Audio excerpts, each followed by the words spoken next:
I do want to ask you about this whole quota business, this reservation business for which youth were protesting and students were protesting, etc. How did that become the final trigger in the Prime Minister stepping down? The quota is just part. So quota could have easily resolved. This is very simple at mathematics. I mean, I'm talking mathematics means simple politics. She could have already negotiated, because that is not in her arena. It has to be on the Supreme Court. So she could have easily explained that, look, this is a Supreme Court issue. You have to please give me some time. Let the Supreme Court give a decision. Supreme Court also delayed. That is also another major disaster. So, Mr. Samad, what happens now? Is there going to be an army-led interim government? Will there be fresh elections? Has there been any reaction from the BNP or the Jamaat-e-Islami? No way. Number one, come on. You didn't do your hope. I'm really surprised with you. Jamaat-e-Islami is banned party. Jamaat-e-Islami has 4% vote in the total constituency in Bangladesh. Why are you talking about no, I want to know what happens next. Why don't you talk only about the army? What happens really next? Wreck the economy. What happens next? If there is a free and fair election, and of course the inclusive election, definitely Awami League will come back to power. But of course, not with the majority.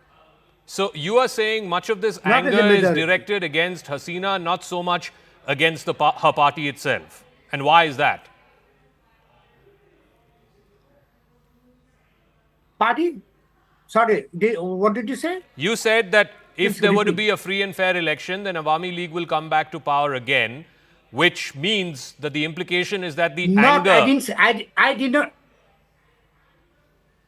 You got me wrong. I did not say they're going to come back to power. I said Awami League will have a major stake in the parliament. They will not be able to form a government. They have to have others. And that will be a huge number of independent candidates. So by implication, Number one, you're saying that the anger is against the PM and not against her party, right? Party, of course the party. The party, all the leaders have fled the country.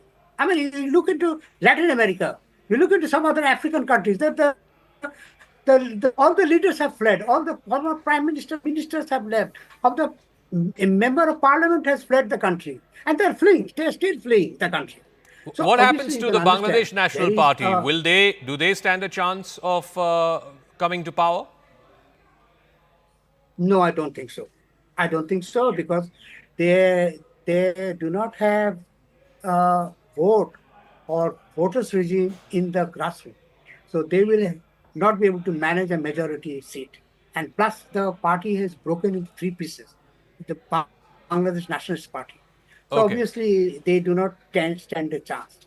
The only chance is if somebody is really genuine, independent, and of course doesn't have a stained record, they will definitely come back to power. I do want to ask you one final question. What role do you envisage the army playing in that interim period between now and whenever elections happen next?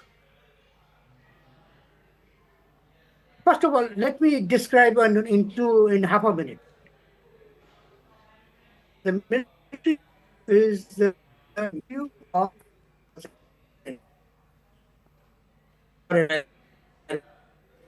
person has a heart problem. There's a 2 stent in his heart. So number one, this person will not be able to take so huge responsibility of a regime, of a whatever. So he has only one chance of giving the power back to the constitution.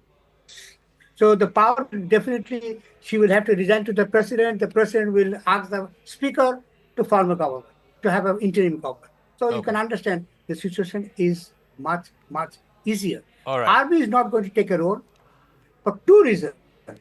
Number one, the army will compromise with their assignment of job or opportunities in the peacekeeping, which is the largest. So obviously they will not be able to do that. Number two, as I told you, the chief is already have a heart ailment.